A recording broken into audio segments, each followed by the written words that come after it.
नमस्कार व्यूअर्स, आपका स्वागत है रेडियो द्वारका में।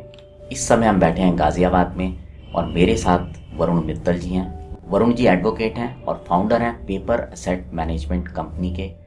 उसके साथ साथ वरुण जी ने RVCC सर्टिफाइड ट्रेनर हैं नेशनल स्टॉक एक्सचेंज से और पिछले 14 साल से फाइनेंशियल कंसल्टेंसी भी दे रहे हैं लोगों को। वरुण जी, आपका बहुत बहुत स्वागत है। धन्यवाद विशाल जी।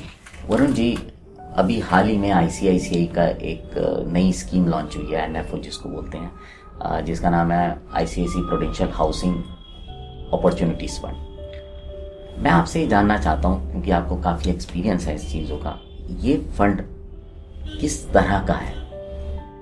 विशाल जी, सबसे पहले तो आपके सभी व्यूअर्स को नए वित्तीय वर्ष की बहुत बहुत शुभकामनाएं और विक्रम संवत 2079 की बहुत बहुत शुभकामनाएं।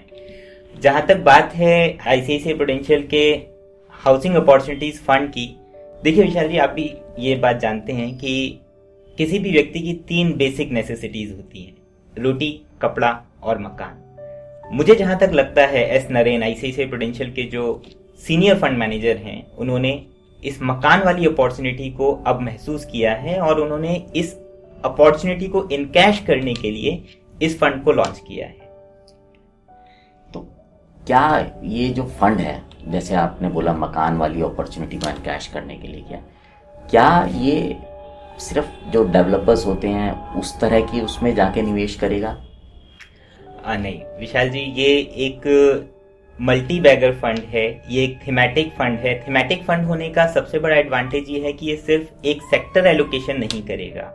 इसके अंदर बैंकिंग भी होगी, इसके अंदर NBFCs भी होंगी, इसके अंदर यूटेंसिल्स भी होंगी, इसके अंदर सीमेंट भी होगा, इसके अंदर पेंट भी होगा। तो ये एक मल्टी बैगर फंड होने की वजह से इसके अंदर थीम्स के अंदर इन्वेस्टमेंट किया जाएगा। फंड मैनेजर क्योंकि एक थीमेटिक फंड है और सेबी की गाइडलाइंस के हिसाब से लगभग 80% पैसा उसी थीम में इन्वेस्ट होना चाहिए। तो 20% का लेवरेज फंड मैनेजर के पास रहेगा कि वो अपनी विवेक को इस्तेमाल करते हुए 20% की अपॉर्चुनिटी और जनरेट करे रिटर्न्स और ज्यादा बनाने के लिए। तो ये एक थीमेटिक फंड है, ये सेक्टर एलोकेशन नहीं है। अच्छा वरुण जी, एक चीज बताएं, इस समय बाजार इतना तेज है, बहुत वॉलेटिलिटी है मार्केट में, क्या ये सही समय है इस फंड के लिए?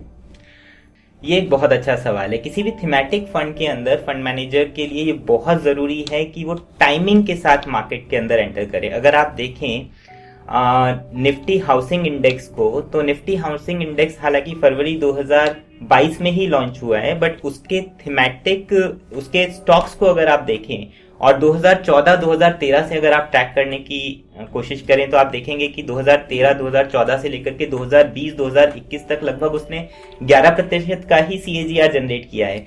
जबकि आप देखेंगे कि 2014 से लेकर के 2022 तक उसने लगभग 14% का CAGR जनरेट करा है। इसका मतलब क्या है? इसका मतलब यह है कि अभी ये टर्न अराउंड साइकिल शुरू हुई है। क्योंकि ये साइकिल शुरू हुई है और ये एक थीमेटिक फंड है, डेफिनेटली इसके अंदर थोड़ा सा रिस्क है, पर क्योंकि इसकी साइकिल अभी रन होनी शुरू हुई है और जब भी आप इंफ्रास्ट्रक्चर की बात करते हैं, जब भी आप हाउसिंग की बात करते हैं, तो इनकी साइकिल्स लंबी होती हैं।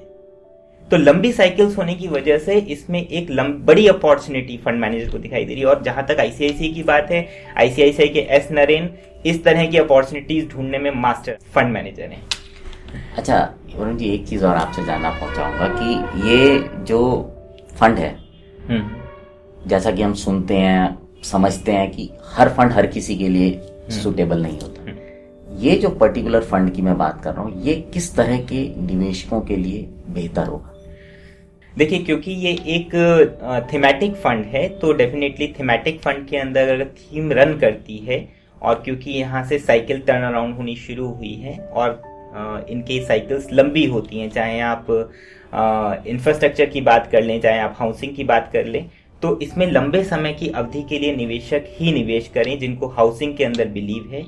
दूसरी बात, अपने फाइनेंशियल कंसल्टेंट की सलाह पर ही इस फंड में निवेश करने की सलाह दी जा सकती है।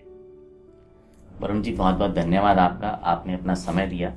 सो व्यूअर्स, जैसे आपने सुना, वरुण जी ने स्कीम के बारे में बहुत सारी बातें बताई और उन्होंने जो आखिरी में एक बात बोली वो बहुत महत्वपूर्ण है कि इस फंड में या किसी भी निवेश करने से पहले अपने फाइनेंशियल कंसल्टेंट की सलाह जरूर लें, क्योंकि वो आपके बारे में बहुत कुछ जानते हैं और उसके बाद वो आपको सही सलाह दे सकते हैं। अब आपसे विदा लेते हैं, बने रहें रेडियो द्वारका के साथ। म्यूचुअल फंड निवेश बाजार जोखिमों के अधीन होते हैं। निवेश से पहले योजना संबंधी सभी दस्तावेजों को ध्यानपूर्वक पढ़ लें।